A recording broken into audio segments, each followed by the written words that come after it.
துயிலில் உறங்கிக் கொண்டிருக்கின்ற செல்வரத்னம் சோபநாத், நாங்கள் எல்லோரும் அன்பாக விதி என்று அழைக்கின்ற சோபநாத்தினுடைய பாதங்களை தொட்டு இந்த இடத்திலே பிறந்து, இந்த இடத்திலே வளர்ந்து, இந்த இடத்திலே இருக்கின்ற திருவியார் மகாவித்தியாலயத்தில் கல்வி கற்று தனக்கென யாருக்கும் தங்கம் இல்லாத தொழிலான மின்னோட்டு தொழிலை தனது தொழிலாக கற்றுக்கொண்டு தொழில் செய்து கொண்டு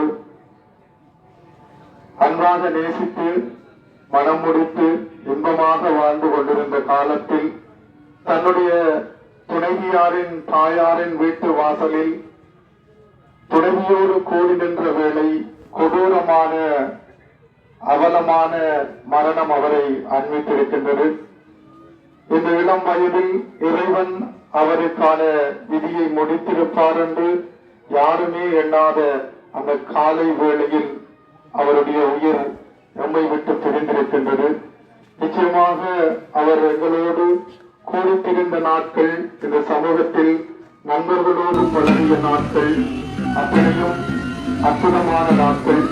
இளம் வயதில் அவர் இந்த உலகை விட்டு பிரித்து சென்றாலும் யாருக்கும் பங்கமில்லாது, சமூகத்திற்கு எந்த கேடும் இல்லாது ஒரு அற்புதமான மனிதராக பிரிந்து சென்றிருக்கின்றார்.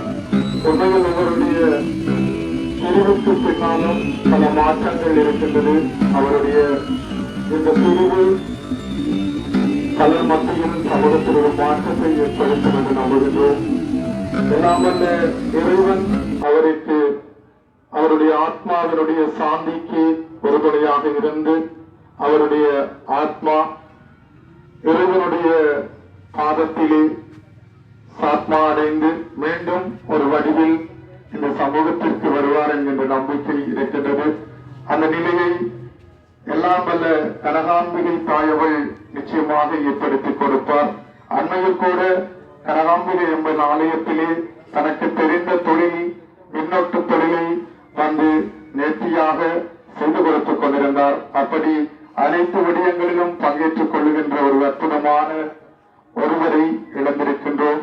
அவருடைய இழப்பால் துயரத்திருக்கின்ற அவருடைய துணைவியார், தாய் தந்தையர்கள், உடன் பிறந்த சகோதரர்கள், உறவினர்கள் அனைவருக்கும் எங்களது ஆழ்ந்த அனுதாபங்களையும் இரங்கலையும் தெரிவித்துக் கொண்டு அவருடைய ஆத்மா இறைவனுடைய பாதத்தை சென்றடைய எல்லாம் வல்ல கனகாம்பிகை தாய் அவளை பிரார்த்தித்து அவருடைய ஆத்மா சாந்தி அடைய வேண்டிக் கொள்கின்றோம்.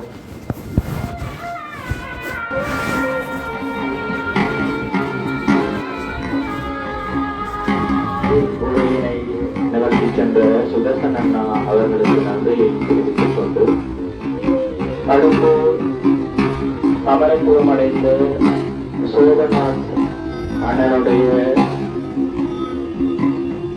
ஆத்மா சாந்திக்கான இரங்கல் உரையினை நிகழ்த்த வருகிறார் பதனகாண்டன் எனப்படும் மோகன் அண்ணா.